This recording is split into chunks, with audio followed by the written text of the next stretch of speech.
You're listening to the Major Pod Network, the only place where your favorite toy store, card shop, arcade, theme park, and arena are all on the same block. Scratch that major itch.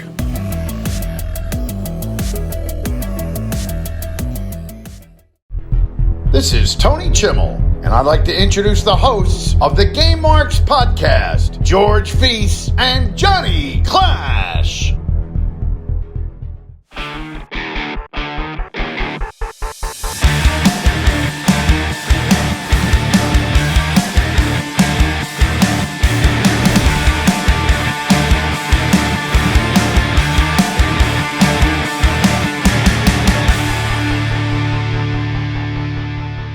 Welcome to the Game Marks podcast presented by the Major Pod Network. I'm the man they call Johnny Clash. And I am Mr. Anything is Feasible George Feis, and today we are playing WWE Smackdown vs. Raw 2007.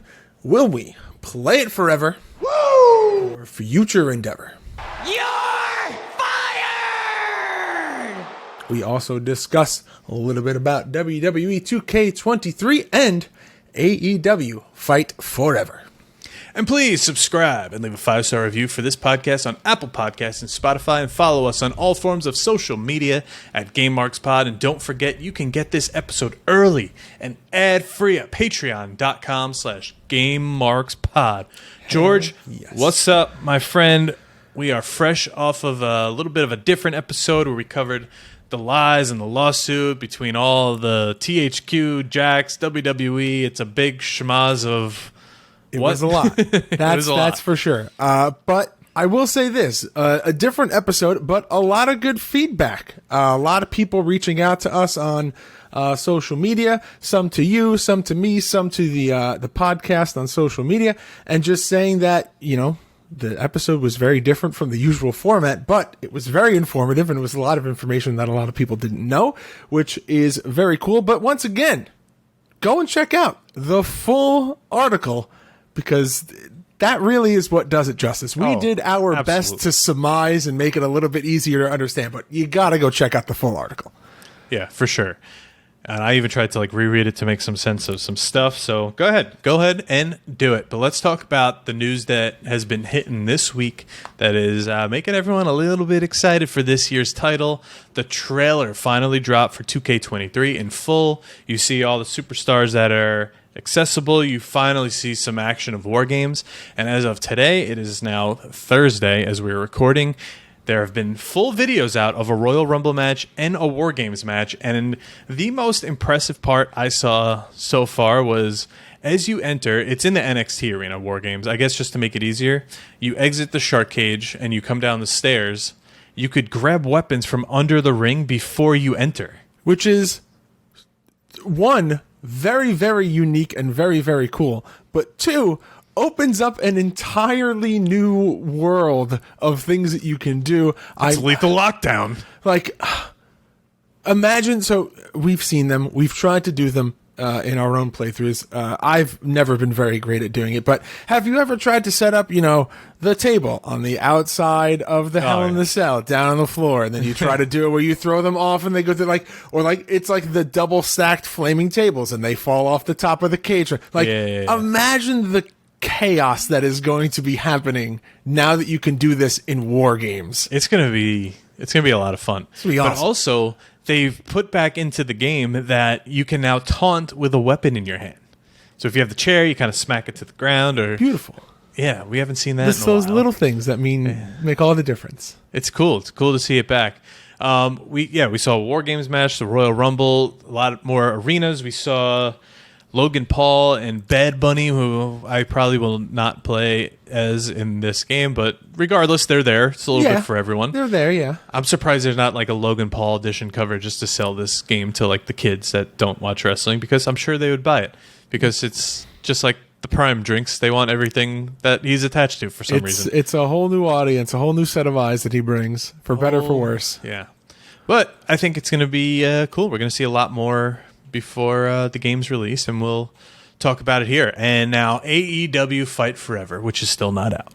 So we've now seen a whole build up to 2K23. We've seen the trailer and gameplay of 2K23, but we have not yet seen AEW Fight Forever even get a release date. But that might change soon. We heard that it's held up because the ESRB rating won't give it a T for teen because there's too much blood in the game and they refuse to change it. Which I get it. I like it. They're standing by. They're not. Nope. You're not getting less blood from us. This is the game we want. This is the game we're going to get. Which I also didn't know. Someone in our Discord pointed out that there is a exploding barbed wire deathmatch in the game. I don't remember hearing about that either.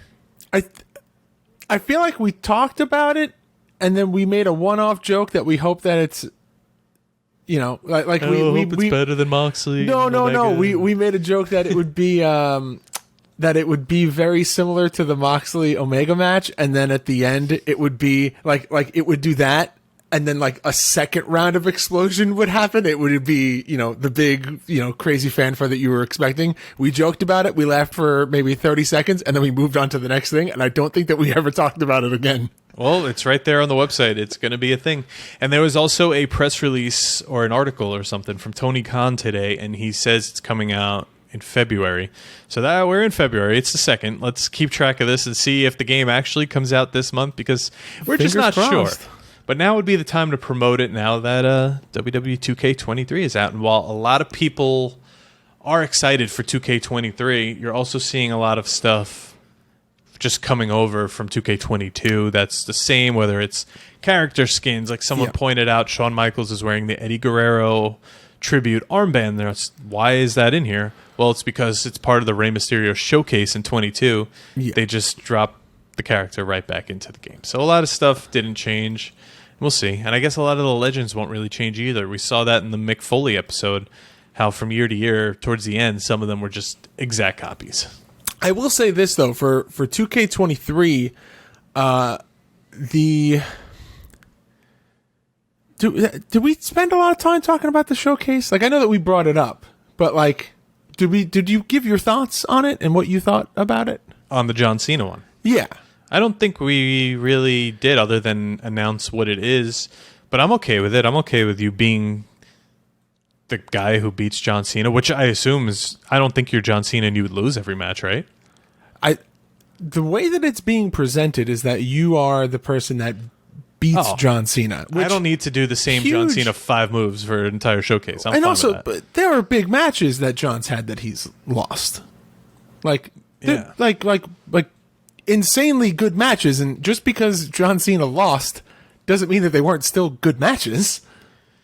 Yeah, I saw gameplay today of someone playing the RVD match from One Night Stand 2. Oh, here it is.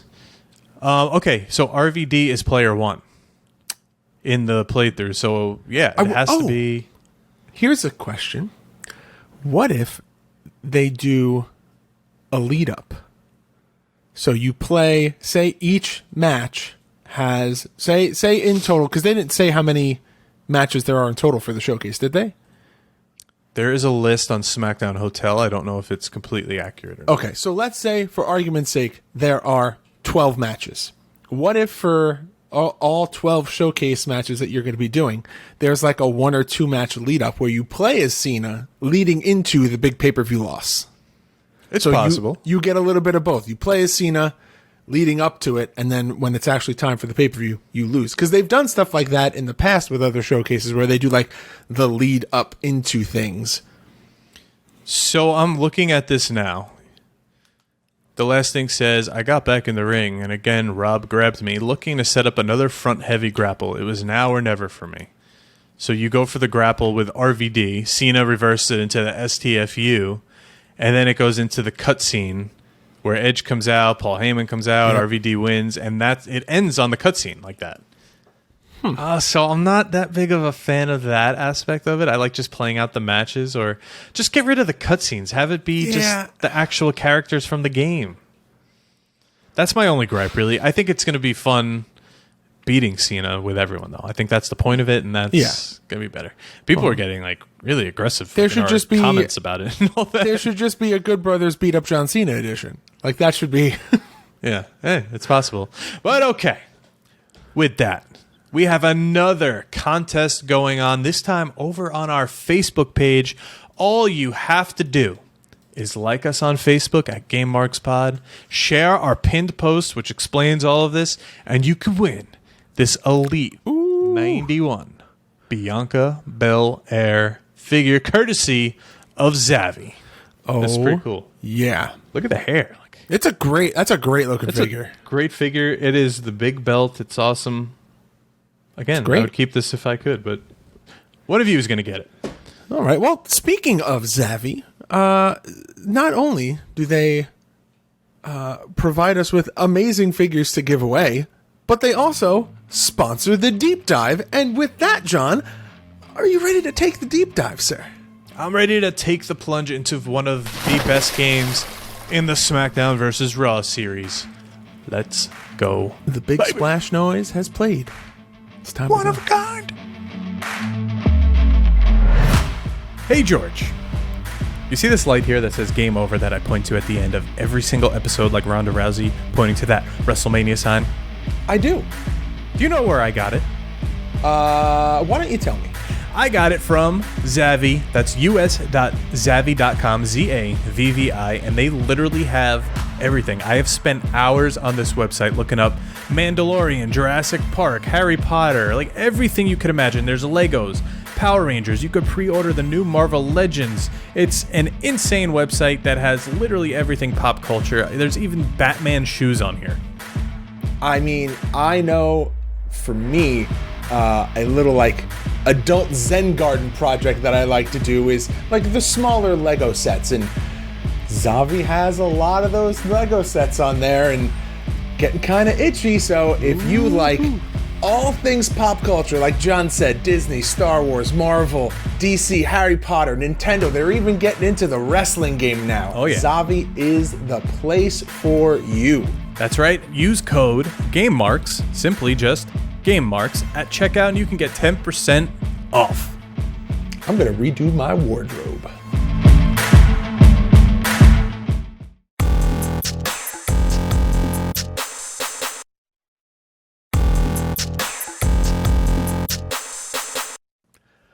All right, here we go. WWE Smackdown vs. Raw 2007, released November 14th, 2006 for the PS2 and Xbox 360, and December 6th, 2006 for the PSP. Published by THQ, developed by Ukes. And there's only one game in the wrestling world that this competes with in 2006, and that is Wrestle Kingdom for the PlayStation 2 and the Xbox 360. Damn, that was a good one. Hell yes. Now, this is the third game in the SmackDown vs. Raw series. The 8th game overall in the SmackDown series as a whole. So, I know I'm going to get shit for that because people say SmackDown vs. Raw is the start of a new series. But in my research, multiple websites... I'm pretty sure we've said that. Yeah, but multiple websites have agreed and said, this is the 8th game overall in the SmackDown series of games. This is considered the same series. I will die on that hill. All right. Well, again, 8th game overall in the SmackDown series, first announced in March of 2006. And this is the first WWE Smackdown vs. Raw game to be released on the Xbox 360. And it's like, it's night and day. We're going to get into like the actual like graphics of it in a little bit. But oh my God. Now, you played this on PlayStation or the Xbox? I had the PS... Oh, wait, PS2. Because I know at one point you had both. Oh, that's a good question. So probably 360, because I was always like one behind in the PlayStations because I would always pick the other one first until like PS4 came out. Yeah. So I would think I had this on 360 over PS2. Okay. I'm kind of picturing the cover with like the green around it and all that. All right. So this one had new features from the last game, which now you're no longer using the face buttons on the controller. It's a complete analog control system. Now includes interactive hotspots, and you could fight within the arena crowd. So this was kind of cool. It wasn't the fully blown out, go wherever you want in the crowd like everyone wants in every single game, because I don't think that's ever going to be possible. But and even in this game, when you go into the crowd, they don't move as much as they just explode. They just like explode out from the side. Yeah. They like slide on like a magic floor. It's like one of those crappy mobile games where you gotta like keep away Yeah. things. But with this new analog control system, you can now throw your opponents wherever you want. You can pick them up and throw them and move them wherever. And it's pretty cool because I feel like you were limited on the face buttons. Now you could rotate this way, rotate that way, use the face buttons plus that, and you could do little mini games and all that. Yep. The chain reversal system has now been improved and now involves grapples as well as strikes. Yeah, I experienced that. Yeah, you in our playthrough, you did not have a good time. But I had however, to work for that win. in our playthrough, you were the Big Show against Mark Henry, so this kind of worked to your advantage. Movesets are now determined by weight class. Yep. So lighter wrestlers have access to like the martial arts, lucha moves, while the heavier wrestlers do like the bigger power moves. So if you're, say, Gregory Helms against the Great Khali, you're not going to do the same moves as if you're in a cruiserweight battle with like, I don't know, it was Jamie Noble in this game. I'm going to say Jamie Noble as an example. And that's still a mechanic that is more or less in the games now. Like, As it should be. yeah, weight detection and all that stuff is very much still a big factor in all of the games, and it's just evolved and gotten, I'll say, better, at least more realistic to how things are portrayed on television than how they were back then. I think the game we relate to that most is No Mercy because of that. Yeah. You're trying to pick the guy up and they don't, and all that. But in addition to this, signs and objects in the crowd can be used to beat down the opponent, which is I do just remember crazy. that. Yeah. And one major feature we discussed before was the hotspot. So now the ropes, the steel steps, the scaffolding, you do a certain move and say like backstage you're by the table, the catering table. Yep. You could throw them into the cake or onto the soda machine and all that. It's kind of cool. I think this is the game where if you can do the I don't know what the proper term for it is, if there even is one. But you can do the thing where you grab the legs of your opponent and you pull their groin into the turnbuckle post. Yes. Like from outside. I think you can. I think that's in this game, and I vividly remember seeing it as a kid and just being like, "Whoa!" Yeah. And then being like, "How? I can't wait to do the figure four around the the post. I want that." Oh, yeah. Oh, And that then- would be cool. And then that ended up being games on and off for the next couple of years. Yeah. I feel like backstage areas have evolved so much. Oh yeah. Like, so the point that they're at now, from someone who's been backstage there, it's like the same signs that are backstage. It's the same layout and setup. It's like, what arena is this depicting? Like, this is like too real. Like, it's an actual arena you're running around, like with the camera set up and all that. It's a little crazy. That's awesome. At least you know that it's realistic. But who knows that besides like a dumbass like me that's done extra work a couple times? Oh, I'm sure that there was an intention, behind it. Like, hey, let's, kind of make a mishmash of all the backstage areas from like the biggest arenas, and like that will be the one that we show in the game. Will be like, this section will be what it's like in MSG, and then this section will be like when it's in here. It wasn't the Barclays Center, Nassau Coliseum, or the Dunkin' Donuts Center, so we're safe from those. But we mentioned before the Xbox 360 version. Listen, it's night and day better. If you go look at comparisons, Xbox 360 is in HD format. It looks a million times like smoother. It's anti-aliased and all that. The Xbox 360 wrestlers have sweat, which is not in the PS2 version because of this sweat small. The little droplets are small. The little pixels are small. Oh, the pixel bits. Little pixel bits are small. It's been a while since we dropped the pixel bits on the pod. So in Xbox 360, you get 2,000 polygons, where PS2 only has 5,000 polygons. That's a lot. Go on SmackDown Hotel. All you have to do is click on the screenshots of each game, and it is so easy to tell. You could see each of them. If you click a superstar, it'll give you screenshots for both. Just click the 360, then click the PS2. This is awesome. And yes, PS3 was out at the time, but it was just not going to happen. So, I mean, I can't argue with you. They're great. But there's nothing to argue about them. This is the way. No. Like you make a good, like, when you make the comparison, you're like, go look it up. Like, the holy shit. Yeah. Okay. So let's talk about the game modes now.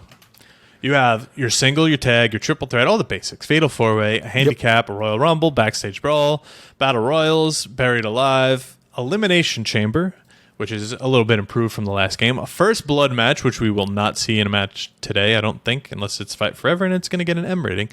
A hardcore match, a Hell in a Cell, an Iron Man ladder, last man standing, special ref, steel cage, submission table, TLC, Money in the Bank, which has also been improved. And, of course, you're getting a season mode and a GM mode. Now, this is the second GM mode to be in a game because the first one was in 2006. And, again, I was looking up screenshots of the GM mode. It's really not something I ever did. Like, there are always those PC games that we've played here, EWR and all those. Like, yeah, they're fun for, like, a little bit. But I never found, like, give me the season mode with GM mode, like how you would play like a Madden franchise, like where you're taking a whole team and building them, but then you're actually playing the games. Yeah. Like, I would like that. Now, I know there's some people that play those and don't even play the games. They just sim them all and see who wins. I like signing guys and cutting guys, but then I like playing the games as well. It's like kind of a payoff for what you did. So give me both combined. I think that would be cool, unless that's just universe mode and I should shut my mouth now, but I would correct you or let you know or give you the knowledge if I had it, but I also am not big into universe mode either. So I can't be like, John, I've got great news. It's exactly what you want. Yeah, it's cool to like draft the guys, but I feel like past that with like all the money and the ratings and all that, I would be like, see ya. But listen, there's a big market for it. A lot of people do it, and it's obviously something people wanted back in the games because now the second year in a row we're getting it in 2K23 back. Well, because I think it adds that, and this is something that we talk about all the time. It's gameplay and play value or replay value beyond the big things. Like everyone's like, okay, I'm going to do showcase mode. Everyone's like, all right, I'm going to go and do all the creator wrestlers and and everything that goes along with that. But then to do, have universe mode, have GM mode, and then I am not personally a huge fan of it. I understand the concept of it, but the load times in the back end of it, it's complicated. The My Faction mode is another thing. Like there's just so many game modes now that all of these, it gives that extra replayability. Yeah, and I'm sure it's not much from year to year to just make it a little better and throw it back in the game. Yeah. But are you ready for this roster here? Because this is a good one. This is a Splitsky. I'll take a SmackDown, or I'll take a Raw. You take a SmackDown. Yeah. All right. Let's hear. Here we go. The roster for SmackDown vs. Raw 2007 for the Raw brand is The Big Show, Carlito, Chavo Guerrero, Chris Masters, Daivari, Edge, Finlay, John Cena, Kane, Kurt Angle, Lance Cade, Mick Foley, Ric Flair, Rob Van Dam, Shawn Michaels, Shelton Benjamin, Snitsky, Trevor Murdoch, Triple H, Umaga, Viscera, and for the Divas, you have Candice Michelle, Lita, Mickie James, Tori Wilson, and Trish Stratus. And your SmackDown superstars: Batista, Bobby Lashley, Booker T, Chris Benoit in his last SmackDown vs. Raw game, Gregory Helms, Hardcore Holly, JBL, Joey Mercury, Johnny Nitro, Ken Kennedy, Kid Cash, Mark Henry, Matt Hardy, Paul Burchill, Psychosis, Randy Orton, Rey Mysterio, Super Crazy, The Boogeyman, The Great Khali, Undertaker, Vito, William Regal, and the Divas, Jillian Hall and Melina, and I'll just keep going here. The Legends, Bam Bam Bigelow, Bret Hart, Cactus Jack, Dude Love, Dusty Rhodes, Eddie Guerrero, Hulk Hogan, Jerry Lawler, Jim Neidhart, Mankind, Mr. Perfect, Roddy Piper, Shane McMahon, he's a legend, Steve Austin, Taz, and The Rock. Now, we said this was Chris Benoit's last game because we all know what happened a little bit after this game came out. Yep. But there's a little bit of a freaky factor here. So we all know SmackDown vs. Raw 2006. Eddie Guerrero passed, I think, a couple of days either before or after it came out. There is a weird segment within the season mode of The Undertaker putting Eddie Guerrero in a casket. And it's like morbid, and they couldn't take it out at that point, so it's in there. This game, within the story mode, there's a feud between The Undertaker and Chris Benoit, and Undertaker says something along the lines of, your whole family will pay for what's about to happen, or something like that. So a little weird. A little word of advice to our current day superstars. Don't enter a season mode with The Undertaker in any future game. Deny. Good Lord. Yes, that's what they all said. Okay. Let's break down the season mode real quick, because you get different storylines between Raw or SmackDown depending who you pick. SmackDown kind of starts off, it throws you into the referee position of a main event match between Undertaker and Chris Benoit. Undertaker gets a little mad that you may have swayed the match a different way, throws you into the feud, generic feud stuff. Leads to kind of a love triangle with Randy Orton and Jillian Hall. A Legends match with Bam Bam Bigelow after this whole Legends exhibition match. Thank you. It's kind of all over the place. It's not one of the best in my opinion. You start fighting a stable of Carlito, Chavo, and Daivari. You become tag champs with RVD. And you work to a submission match with Kurt Angle at WrestleMania. And there's some crossover between the two brands' stories. Like if you play Raw and SmackDown, some of the stuff might be similar. It's not so much Day of Reckoning where they're like carbon copies of one another, just with superstars swapped out. And if you're holding a certain title, or if you are a certain wrestler, you can't do certain things. Like I don't think you could play as Umaga because there's no voice lines for him. He didn't speak. I do remember on the menu screen, there are certain characters that are just like grayed out. Like it almost looks like they're locked, but there's no icon on top of them that says locked. They're just like grayed out. Oh, I can't think of who the other one was. The Game Marks podcast is brought to you by Manscaped, the best in men's below-the-waist grooming, providing precision-engineered tools for your family jewels. The Performance Package 4.0 has arrived, and oh man, is it a game changer. It's the ultimate men's hygiene bundle. The Performance Package 4.0 comes with the Lawnmower 4.0, body hair trimmer, the Weed Whacker, ear and nose hair trimmer, below the belt toner and deodorant, performance boxer briefs, and a travel bag to hold all your goodies. It's definitely holding all my goodies, if you know what I mean. Over 7 million men worldwide trust Manscaped with their grooming needs, and we've got an exclusive offer for all of the Game Marks out there. You can get 20% off your order and free worldwide shipping just by using the code GameMarks at manscaped.com. Unlock your confidence and always use the right tool for the job with Manscaped. Manscaped.com and use code GameMarks.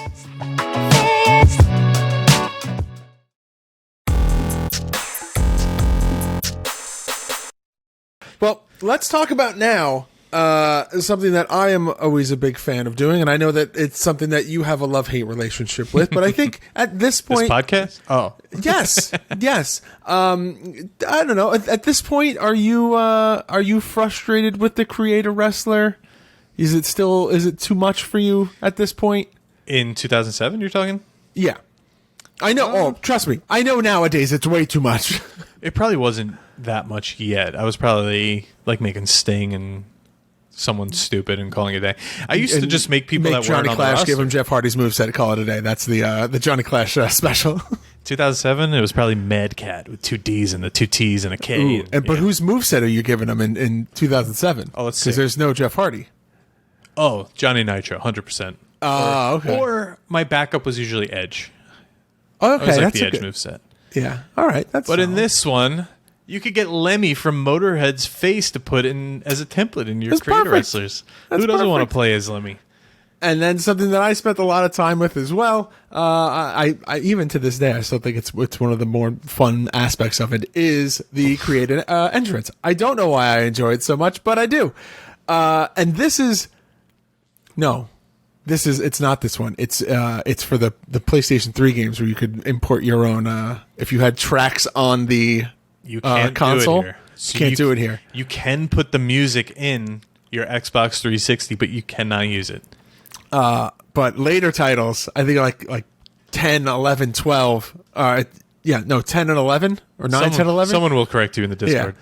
You could, it's something like that. On the PlayStation 3, I know that you can do it. But for this create an entrance mode, you actually get a little bit more like granular with things. You can control camera switches when the pyros hit.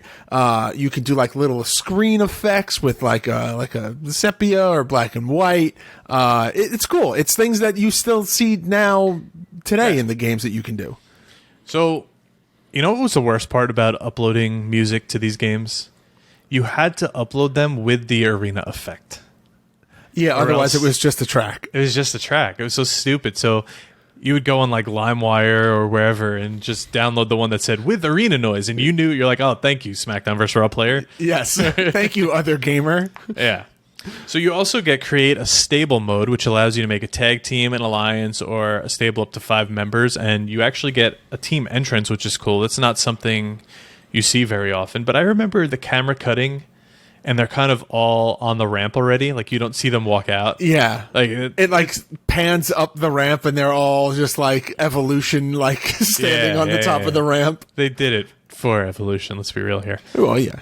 You could also create a belt, which I don't think I really did too often, unless I wanted like the smoking skull belt in there. But unless you wanted specifics for specific people, but like Mad Cats, whatever the wrestler's that name that you said was before, like he didn't have a special belt. No, he didn't. I really he didn't have the 2Ds belt. But do you remember in this game specifically? I remember it night and day. The spinning belts during the entrance, if you press a certain button, you can make them spin. Yes. And the more you tap, they would just spin faster and faster. It was the dumbest feature. I don't know why I have this top loader for a trading card. I'm playing with it the whole episode. You see it flying around the screen. Yeah, it's funny you say that. I have a pen in my hand, so I'm also playing with something all the time. Oh, take it easy there. Pen. Said pen. All right, so your arenas. Ooh. I think these are pretty basic here. You get Raw, SmackDown, Heat and Velocity. Heat and Velocity. You don't really get those too often, huh? You get your pay-per-views are the Great American Bash, SummerSlam, Unforgiven, No Mercy, Taboo Tuesday, Survivor Series, Armageddon, New Year's Revolution, which is now an Impact pay-per-view name, weirdly enough. Oh. Royal Rumble, No Way Out, Saturday Night's Main Event, WrestleMania 22, Backlash, Judgment Day, ECW, One Night Stand, and Vengeance. I miss Vengeance. Now, I'm not talking about the NXT Vengeance. Like, Vengeance was always just like a cool pay-per-view. Yes, 100% agree with that. Now, I want to look. SmackDown vs. Raw 2007. This is the Mick Foley arena I liked. I think ECW One Night Stand. Okay, so it's not, they called it One Night Stand, but it wasn't like Hammerstein Ballroom. It was just an ECW arena. Okay. I'm so happy Hammerstein is in the game coming up, because I can't wait for all the creators to make all of those classic Ring of Honor arenas from like Final Battle and stuff. Oh. In the Hammerstein Ballroom. Hell yeah. Oh. See little Johnny Clash sitting there in his little Adam Cole shirt, yelling baby. Or, oh my God, who was my first shirt? Probably like Kevin Steen or something. That really crappy black and white screen print shirt. Let's talk about the Dark Passenger Steen shirt. Oh God. That I bought from Kevin Steen. Yeah, I think I did too. At his table. He was like, hey man. I was like, hey, you want to buy a shirt? Like, the whole reason I'm here. He's like, okay, cool. Oh man. Those meet and greets were awesome. I met Liger. What? Oh shit! That's awesome. Liger. How have you never talked about that? Because he didn't say anything. He gave me an autograph and I walked away. Still though, that's dope. I have I think in my basement is the actual autograph from that day. Like, if you're gonna go all out and pay for the meet and greet, you're gonna get Liger. Like, the Young Bucks were cool and all that, but I'm getting Liger. Yeah. All right, so let's talk about the artwork here, because this is one of the more iconic SmackDown vs. Raw covers. You have Triple H big doing his signature pose. You got Batista, Tori Wilson, Rey Mysterio, John Cena, all on their respective brand sides in red and blue. On the back, they really like putting Rey Mysterio big on the back of these games, and I think that's just like a selling point because everyone loves Rey Mysterio. Yeah, but he's also just a character they could make look really cool. And it's like, hey, look what we did. Look how good his tattoos look. Look how colorful he is, the mask and everything. And let's go through what it says back here. Go ahead. This is all you. Don't just watch it, live it. Live it. Experience the thrill of being a WWE superstar like never before in and beyond the ring. All new analog control system makes gameplay more realistic and intuitive than ever. New environmental hotspots use steel steps, ring post, and any object available to inflict damage on opponents in and out of the ring. Ultimate control moves take the power of WWE superstars into your own hands with new levels of choice and control. New interactive fighting arenas within the crowd. Battle beyond the ring and feel the intensity of a WWE event. Grab weapons and other items from fans to take the action to the next level. And finally, the next generation of WWE video games is here.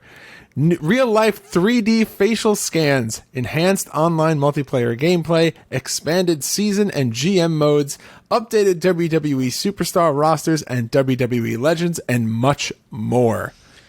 How nostalgic is that broadband-only online PlayStation logo on the cover? I love seeing that, and I love seeing the 1 to 6 players memory card for PS3, 537 kilobytes. Yeah. That is the most nostalgic thing for me. Is all of like, this game takes up how many blocks on your memory card? I'm like, oh yeah, we had to worry about that. Now the PAL cover for the greatest hits, it's just Triple H, and all the background is kind of silvered out, like platinumed out, and the other superstars are not on it. It looks actually pretty cool. Huh. Yeah. I gotta tell you, man, I think this may be one of the better covers for it is. The SmackDown vs. Raw series. And they kind of followed up, other than what, like 09, I think, and 08, they kind of veered off from this style cover, but by 11, you're back to like Cena on the cover looking exactly like this. So I would say, let's see, 06, the cover is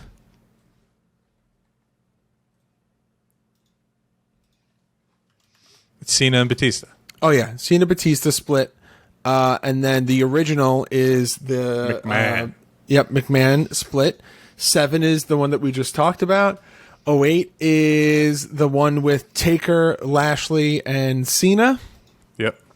And then 9 is DX. 10 is actually pretty good. 10 is really good. I like that one. 10's like the heavy hitters. Yeah, but then you go to 11. It's that one with Cena, The Miz, and Big Show, and that's the last one you're getting before WWE 12. 12, yeah. You get Orton. So they're all within the same realm, and I think they're really cool. But yeah, damn, 10 I think might be the best one. And you don't think about that one ever. No, well, because how often do you go for a game and you're like, oh god, I love this game. The cover was so great. I remember this one. Like I could picture. Oh, I do too. But like, you don't remember loving this game because the cover was great. Yeah, that's true. Like the game is what draws you in, and then you go, oh yeah, I forgot what that cover looked like. Okay, so let's talk about the soundtrack now, because soundtracks make the game. So other than getting the Union Underground Across the Nation Raw theme and the Drowning Pool, Rise Up, the SmackDown theme in the beginning. Yep. Which are super cool. So you're still getting the SmackDown themes in the beginning of these games because it's part of the SmackDown series. You get 2 songs by Nonpoint, Alive and Kicking and Bullet with a Name. You get Stitches by Allele. You get The Enemy by Godsmack. Oh my god, I could hear that one just playing over and over again. Bullets and Octane, you get I Ain't Your Savior. 3 Days Grace, you get Let's Start a Riot. And Animal I Have Become. And don't ever want to hear those again in my life. Money in the Bank by Lil Scrappy. Yeah, don't want to hear Money in the Bank either. Lonely Train by Blackstone Cherry, The Champ by Ghostface Killer, Survive by Rise Against, one of my most hated bands, and Forgive Me by Versus the World. That's going to be a Discord topic for sure. Whatever, I don't care. I never liked Rise Against. I'm sorry. My brother-in-law has Rise Against tattoos. He's a big fan. Something we always disagreed on. We like the same music, except Rise Against. Take him to music court. Listen, I said the other day in a group chat, because someone was like bragging about their music taste. It's like, nobody can brag about their music taste. Nobody's like, thinks they're cool for their taste in music, because everyone likes different shit. Yeah. Yeah. So that's a thing? Yeah, like people are like, oh, I'm listening to this. It's like, cool, good for you. Don't push it on me. Let's talk about the damn art style. I'm getting worked up here. All right, go ahead. Take us through all the little beads of sweat that you were excited about. I am excited about it because not only that, you get like Carlito's Apple. The title belts here are looking cool. Like when Eminem enters the ring, they have those big, puffy, whatever they are, jackets. Those coats that look cool with the feathers. The giant, like, fur dusters. Yeah, but everything from like the ring ropes look great and better. The steps... Lillian Garcia's in the ring during the entrances. Lillian Garcia's in the ring. Yeah, and of course they had to update the crowd because you're fighting in the crowd. It can't be as bad as the other games because you're like going to be up close. They're not fully drawn out crowds, but they're there. It gets the job done. Yeah, and I think everything from the commentary to the curtain behind the entrance that you kind of see in the background, everything is detailed out in there. And of course, it's all going to look better on the 360. We told you the polygon count before. And it just makes sense. I miss this entrance, like the stage. That Raw entrance, yeah. I miss both. I miss the big SmackDown fist stage, and I miss the Raw entrance. There was just something unique and special and different about it. I was hoping we got something for the 30th, but nothing. We got nothing. Nothing. Yeah. I was hoping we got... Did you know?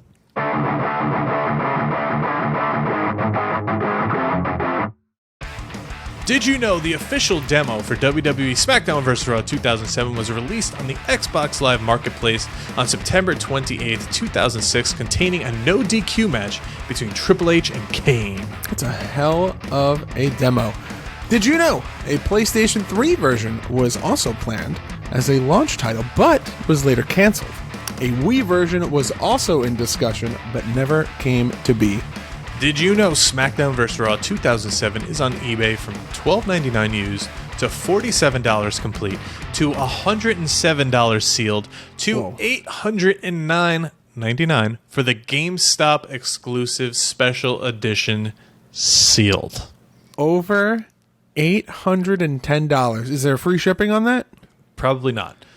Now let's talk about these. You don't want free shipping on something like that. You want that shit protected. That's true.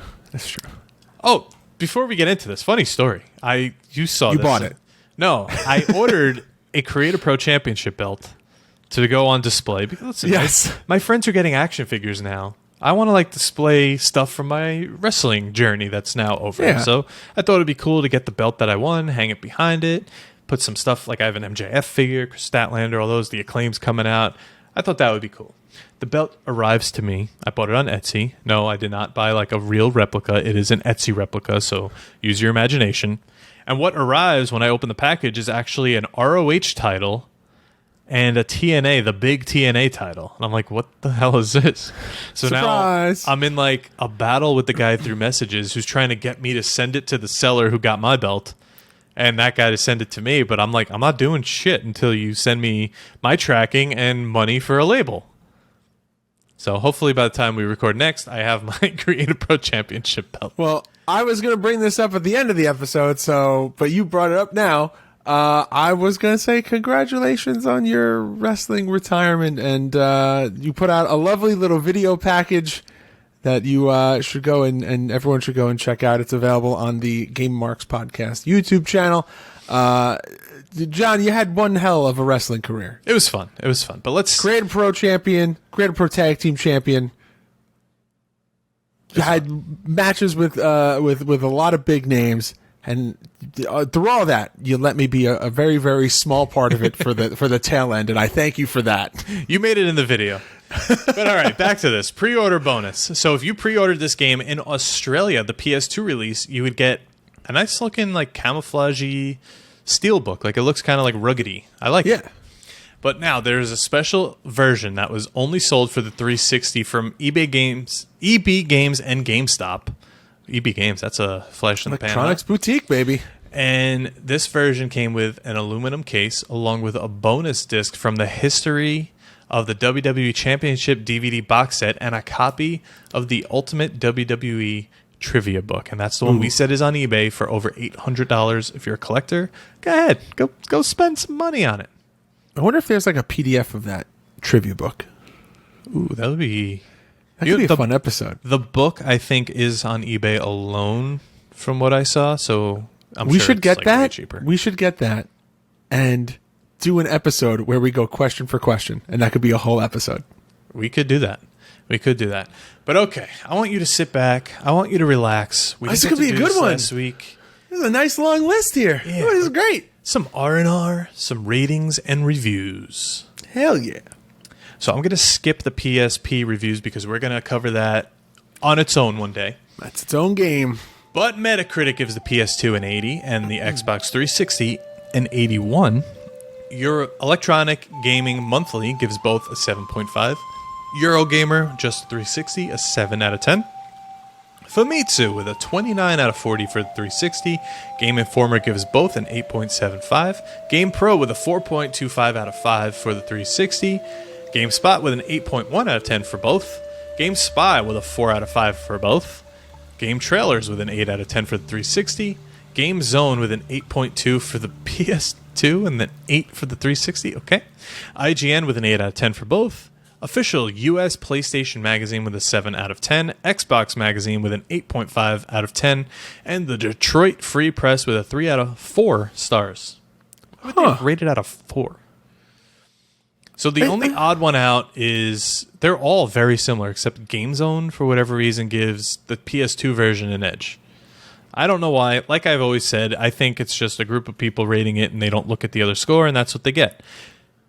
But the PlayStation 2 being on par with the 360 speaks volumes to how good this game is while looking past like those 15,000 extra polygons that were added on. It's such a weird... I don't know what like the right word to use is. What's the comparison for, I guess, for you personally? Because we're going to get into that now because, you know, after we do the R&R, it's time for our rating. So I'm going to lump my question into it being time to rate the games. The game!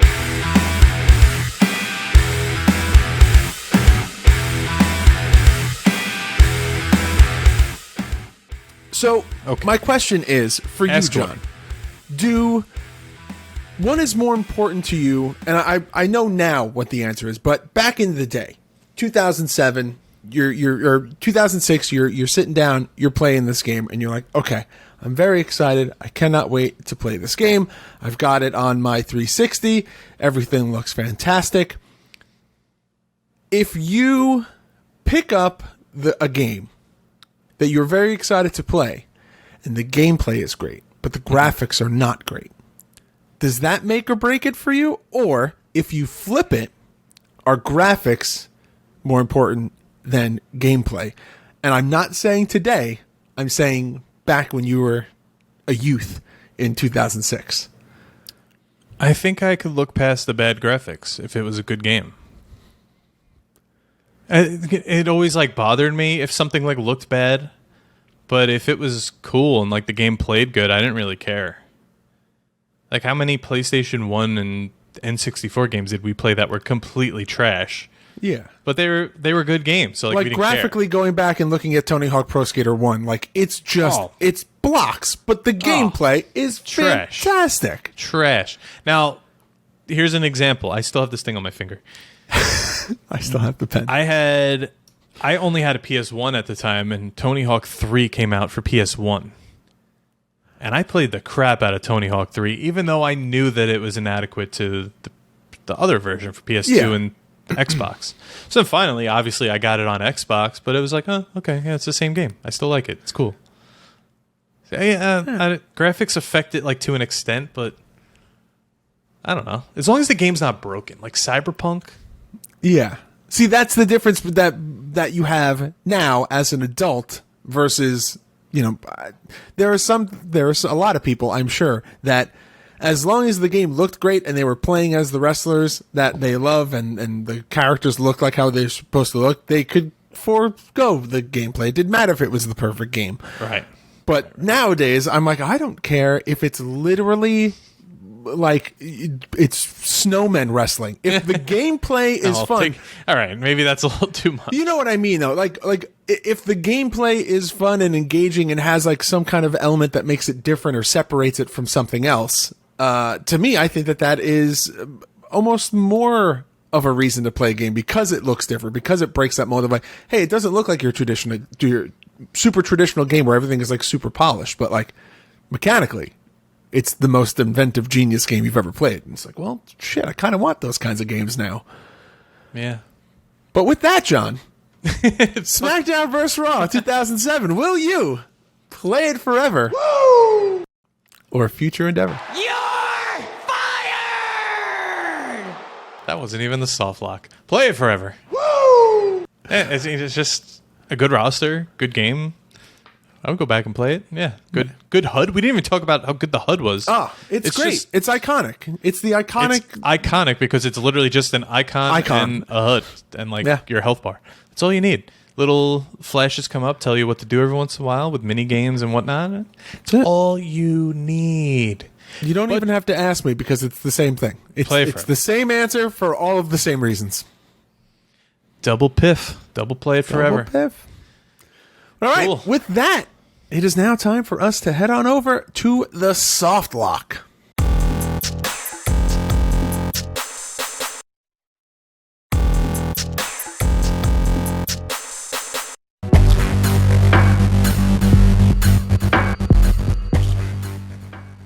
All right, so the Soft Lock is a weekly segment where one of our mega marks from our Patreon channel gives us a topic to discuss, debate, talk about, argue, also kind of a little bit like a question of the week. This week, the question comes from Will McDonough. And Will says, seeing as Jedi Survivor has been delayed, are there any game developers that you have so much faith and confidence in that simply seeing their name attached to a game is enough to get you interested in a game?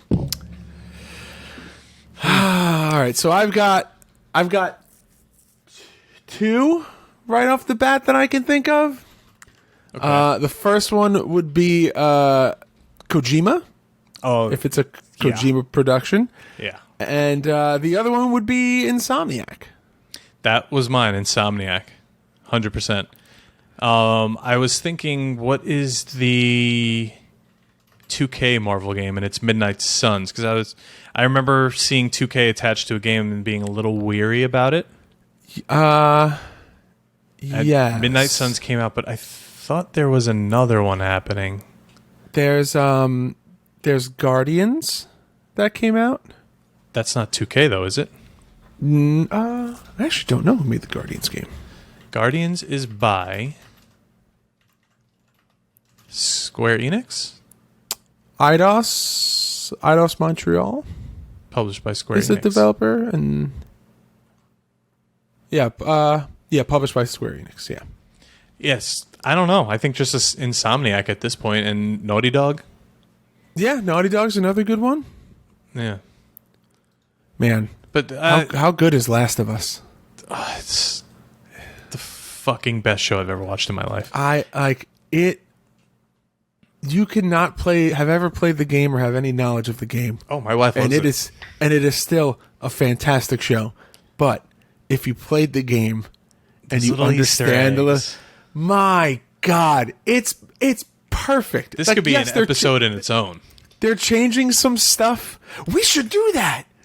When The Last of Us season 1 is over, we should do a full comparison of the differences between the show and the game. If you have the time, then sure. Oh, God. I'm just curious where it's actually going to end.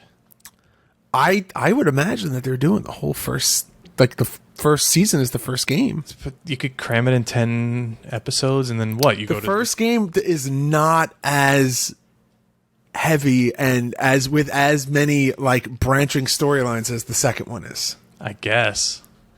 I don't know. You still gotta get on that. I'm almost there. Okay, I'm almost there. It's okay. I'm taking my time.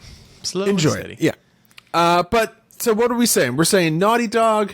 Definitely we're saying Insomniac. We're saying Kojima. I think like 2K, Activision, EA, like those are all hit or miss. Yeah, there's some that are fantastic, and there's some that were not as great. You know what else I'll say? Just because it's a classic, and I play it pretty much every year, and I have for a number of years. Game Freak for the Pokemon games. Okay, I thought this year's wasn't that great. Apparently, I enjoyed it. A little buggy.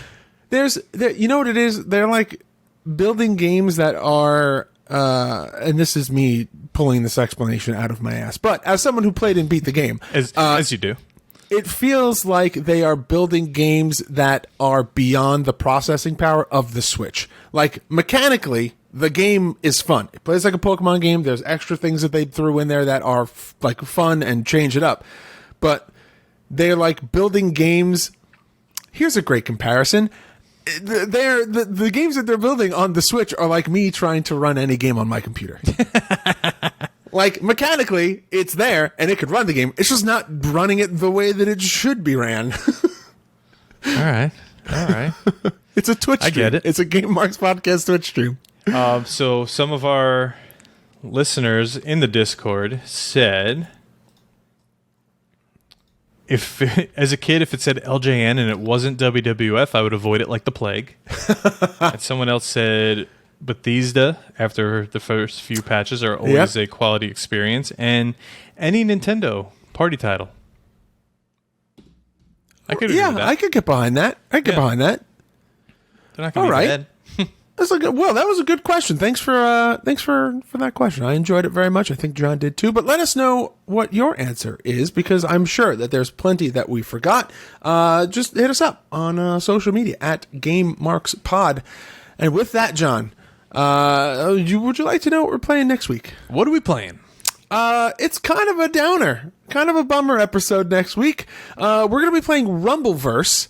Which is on the Epic Games Store. And the reason that we're covering Rumbleverse, even though it technically breaks our rule of a year release before we play, the game is actually being shut down after only a few months of being out. So we want to try to get this game in because there are wrestling aspects to it, and we want to be able to cover it before it goes completely offline.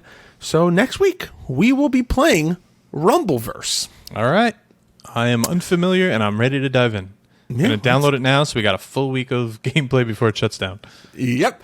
YouTube.com/GameMarksPodcast for all our weekly playthrough videos, exclusive content, and more. GameMarksPod.com/shop for all of our exclusive merchandise. ProWrestlingTees.com/GameMarksPod for our new shirt designs. Patreon.com/GameMarksPod for this show, early and ad-free, at GameMarksPod on all forms of social media. And please make sure to like, comment, subscribe, ring the notification bell, and leave us a 5-star rating and review on both Apple Podcasts and Spotify.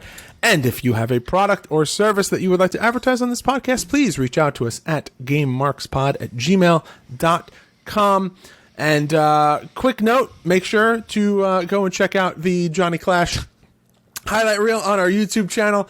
And make sure to check out my other podcast, Going Postal, also on the Major Pod Network. It releases every Wednesday. And this Wednesday, we're covering all of Swoggle's Rumble appearances. Oh. Because we're a timely podcast, and, you know, we release things 2 weeks after the event has happened. But yeah, that's it. That's the thing. That's the whole episode. I'm very excited to play Rumbleverse next week. Johnny Clash, do that thing. Game over, Marks. Game Marks Podcast, put them on the radar. Playing rare games, Sega Saturn, no game shard. Johnny and George work hard and they play hard. Future endeavor games and put them in the grave. graveyard. From the deep dive to the clash at the feast, how can I get more? That's question of the week. Follow on Twitch, there's nothing that they won't play. Game Marks Podcast every single Monday.